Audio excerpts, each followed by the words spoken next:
In the shadowed hills of Eastern Europe, beyond misty forests and ancient fortresses, lies the origin of one of history's most terrifying legends.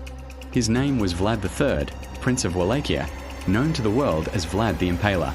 But centuries after his death, his legacy would inspire the creation of a monster who never dies. This is the story of the real man behind the myth, his brutal reign, his battles against the Ottoman Empire, and the chilling deeds that earned him his infamous name. This is the Real Dracula, Vlad the Impaler's dark history. Our story begins in the early 15th century, a time when Europe was at war, faith was a weapon, and fear was a tool of control. The year is 1431. In the Transylvanian city of Sighiora in modern-day Romania, a child is born to Vlad II Dracul, a nobleman and member of the Secretive Order of the Dragon, a chivalric order founded to defend Christian Europe against the Ottoman Turks. The name Dracul means the dragon, and his son, Vlad, would be called Dracula, meaning son of the dragon. Yet in time, that title would take on a far darker meaning, son of the devil. From birth, Vlad was surrounded by political intrigue and bloodshed. Wallachia, the region his family ruled, was a land caught between two great powers, the Ottoman Empire to the east and the Kingdom of Hungary to the west. It was a deadly balancing act of loyalty and betrayal, diplomacy and terror. As a child, Vlad's fate took a grim turn. Around 1442, he and his younger brother Radu were taken hostage by the Ottomans as part of a political agreement. In the Sultan's court, the young princes learned not only Turkish language and culture, but also the ruthless art of empire, torture, punishment, and fear as instruments of power. It was here that Vlad's worldview was shaped. He witnessed executions, impalements, and the absolute control of a ruler who ruled through terror.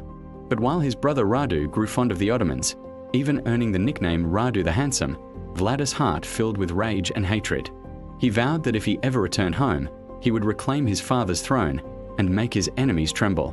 In 1447, tragedy struck. Vlad's father, Vlad II Dracul, and his older brother Mircea were betrayed and murdered by rival boyars, the local nobles of Wallachia. Mircea was blinded and buried alive. Vlad escaped captivity, burning with vengeance. By 1456, he fought his way back and seized the throne of Wallachia. The boy who had suffered under captivity was now a ruler, and he ruled with an iron fist. From his first days in power, Vlad's reign was defined by brutality and paranoia. He believed that only fear could bring stability. Those who opposed him, boyars, thieves, corrupt officials, were punished with the same horrifying method that would make his name echo through history: impalement. The process was as gruesome as it sounds. Victims were impaled on a sharpened wooden stake, driven through the body, and left to die slowly in public view. The stake was often oiled and carefully placed to prolong agony. Death could take hours, even days.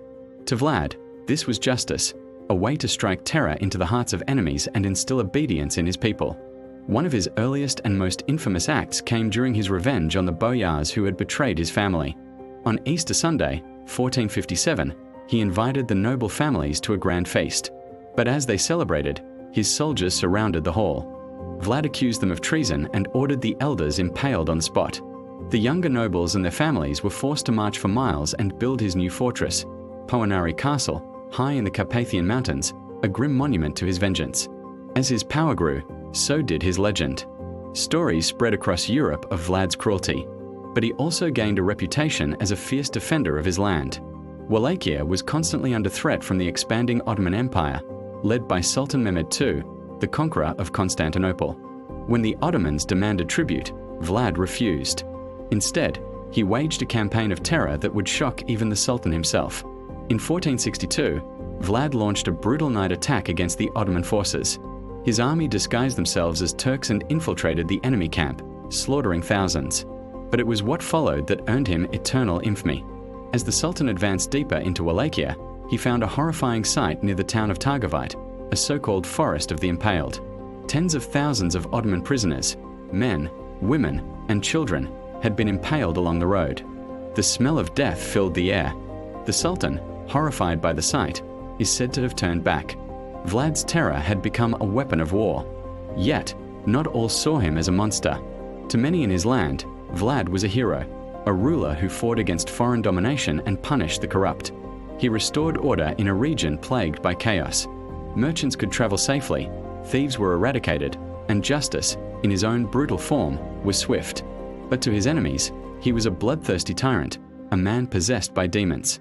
European chroniclers of the time spread tales that painted him as a sadist beyond comprehension. One story claimed that Vlad dined among the corpses of his victims, dipping bread in their blood.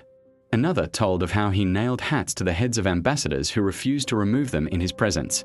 While these stories may have been exaggerated by his rivals, they cemented his reputation as one of the most terrifying rulers of the Middle Ages.